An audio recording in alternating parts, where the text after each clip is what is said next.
C'est le Saint-Esprit qui est dans ton cœur lorsque tu fais ce genre de choses. C'est le Saint-Esprit qui nous conduit à haïr une personne, un être humain que Dieu a formé. Mais si nous n'avons pas l'amour dans le cœur, comment se fait-il que nous allons avoir des révélations vraies?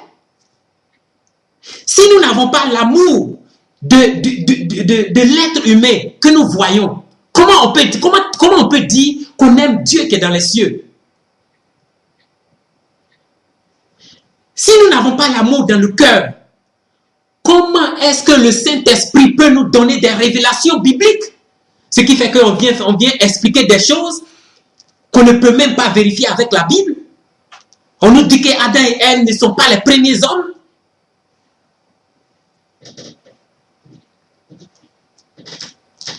On nous dit que tu ne dois pas aimer ceux qui te persécutent. Tu viens expliquer ces genres de choses. Tu donnes des explications, de fausses explications sur le mariage.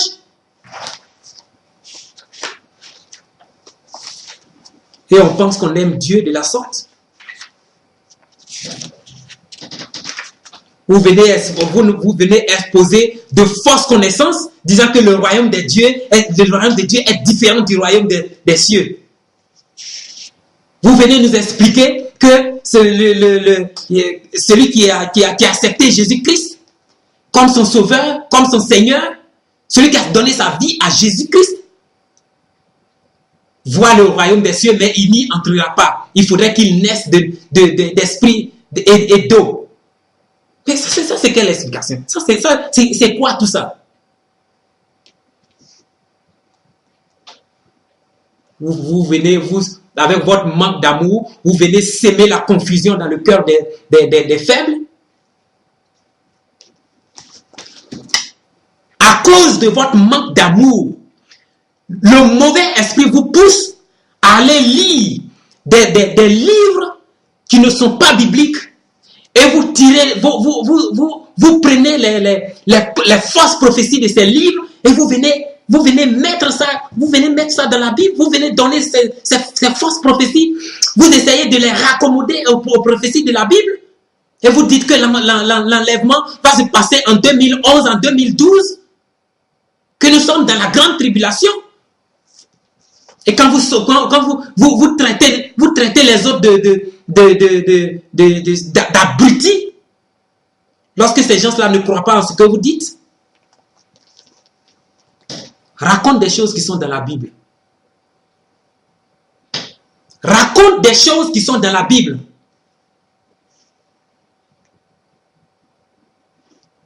Il a dit Jean-Baptiste, il prêchait quoi? Le royaume. Jésus-Christ, il prêchait quoi? Le royaume. Les apôtres, ils prêchaient quoi? Le royaume. Paul prêchait quoi? Le royaume. Lorsque Philippe est allé en Samarie, la Bible dit quoi? Il prêchait Christ. Il n'a pas dit qu'il prêchait les fausses prophéties de ces illuminations. Ils n'ont pas dit que les apôtres venaient exposer les fausses prophéties des livres de la mort égyptiens.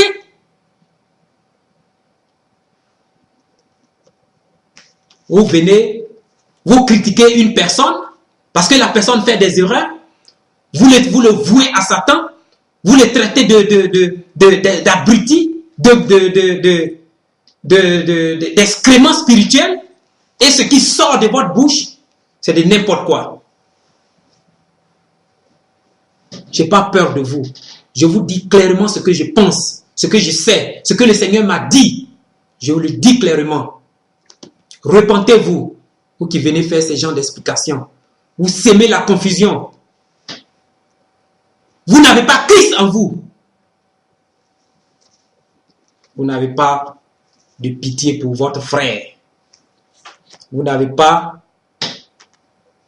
de compassion dans le cœur. Et vous pensez que le Saint-Esprit est en vous.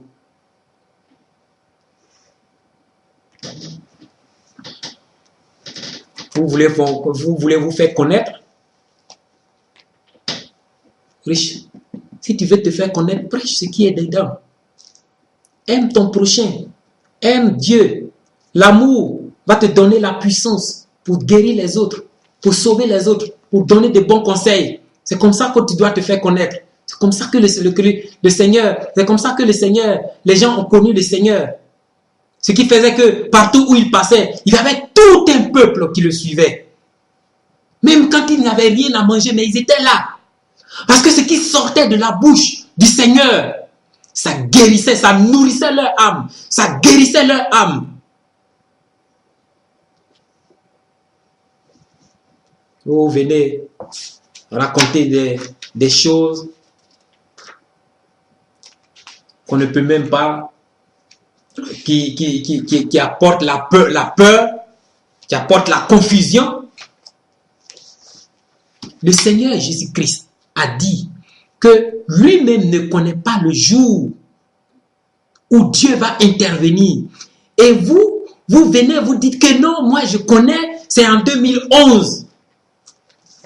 Toutes les vidéos que vous avez, que ces gens-là ont fait, j'ai pris où ils ont annoncé ces fausses prophéties.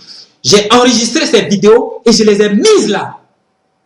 2011 jusqu'en décembre 2012. Si rien ne s'est passé, je vais vous exposer véritablement sur le net. Partout où je vais passer, je vais vous exposer de telle sorte que le monde sache que vous avez été rempli, pas du Saint-Esprit, mais d'un esprit que vous pouvez vous-même choisir le nom. Et recherchons le Saint-Esprit. Recherchons l'amour de Dieu.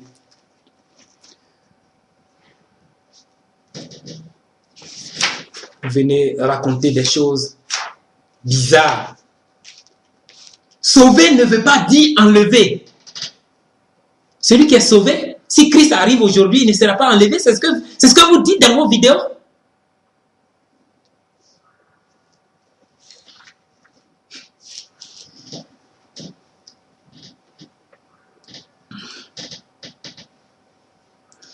Recherchons la persécution.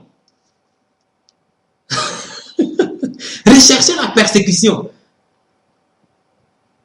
Alors que le Seigneur Jésus-Christ lui-même nous dit, je vous envoie comme des brebis au milieu des loups. Soyez prudents comme des serpents. Vous venez nous dire, recherchons la persécution. Allons-y, recherchons la persécution pour que nous puissions être des juges de l'autre côté.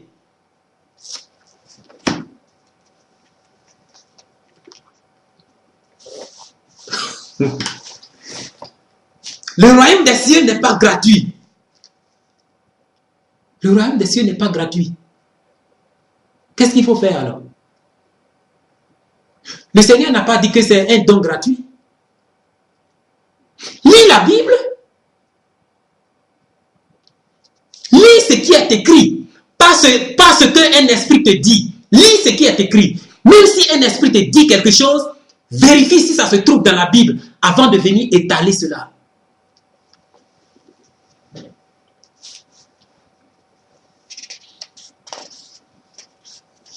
Le jour où il n'y aura plus de juifs sur la terre, ça sera la fin du monde.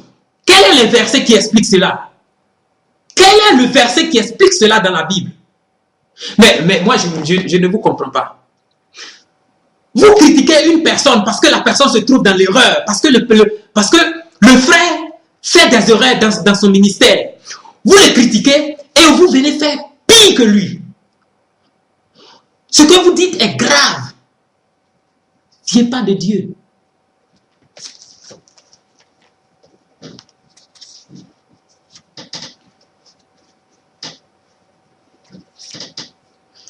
Christ n'est pas encore assis sur le trône du Père. Qu'est-ce qui est dit dans l'Apocalypse? Comme je me suis assis sur le trône du Père. Lis les lettres dans l'Apocalypse.